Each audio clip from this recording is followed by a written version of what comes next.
All right, Rick, let's talk about the games this weekend. Let's start off in 16-5A. The 7 o'clock start times are great. They have a great matchup this week, Round Rock, Georgetown. Who do we like? If you had asked me 2 weeks ago, I would have said definitely Georgetown, but these are teams going in different directions. Round Rock impressed me last week with that big 38-34 win over McNeil.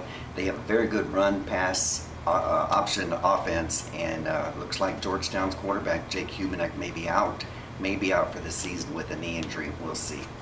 I'm going to go, obviously, I like Georgetown. It does hurt when a passing team loses its quarterback, but Colton Shea is a very good wide receiver. Darius Davis, good running back. Tyler Watson might be the best kicker in the area. They don't have their quarterback, but they do have some weapons, so I'll stick with Georgetown in this one. But watch out for the Round Rock team. They're making some noise. It'll be close. All right, Hutto, Manor. Hutto's 5-0, but Manor is a very deceptive 2-3. Who do you like in this one? Well, Manor does have high-scoring games, and I'm going to go with the upset. I'm going with Manor. They had the big win against Elgin, knocked Elgin from the ranks of the unbeatens, and McQueen is obviously a fabulous quarterback. They're averaging 30 a game. You just never know what they're going to give you, but when they're on, it's going to be up there. I wouldn't be surprised if it was 40 to 30 something, but I'm going with Manor. We go with Hutto. Manor's giving up a lot of points on defense. Hutto, Higgins doesn't have Ryan Higgins, our quarterback, doesn't have the greatest stats in the world, but I think this is a week that he gets unleashed. Last year they beat him 48-0. I don't think the score is going to be that that much of a blowout. Sorry, this week, but I think they probably still win by a touchdown or two. Close. Vista Ridge Cedar Park. You know a couple things about this game. Last year you saw this one. Very exciting. Last week Cedar Park had another exciting game that you were at. 1-point win over Vandergrift. How's this one going to shape up? Last year it was the game of the year as far as I'm concerned. Cedar Park won in the last play of the game against Vista Ridge 36-35.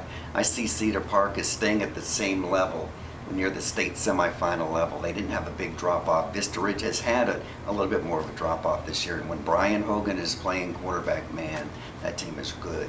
Yeah, last week against Marble Falls, Vista Ridge only 6-0 victory, 2 field goals. They need to play better in order to offensively in order to beat Cedar Park. The defense is obviously fine, but as long as Hogan's in there, I think Cedar Park wins this one. But obviously, as we saw last week against Vandergrift, he's a very important player to their offense. Last game of the week, we're going to go small schools. We got Thorndale, we got Rogers, both teams undefeated. Who's getting their first loss?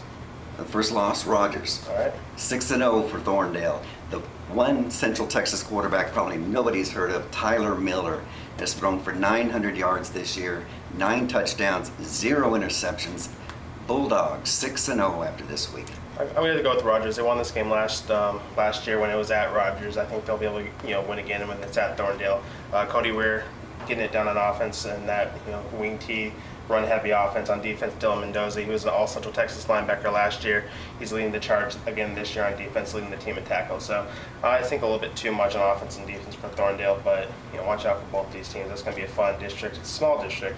It's going to be a fun district. No, both in the playoffs. Yeah, with Lexington, who we know did a lot of damage last year. All right, those are our game previews for the week. Join us again next week.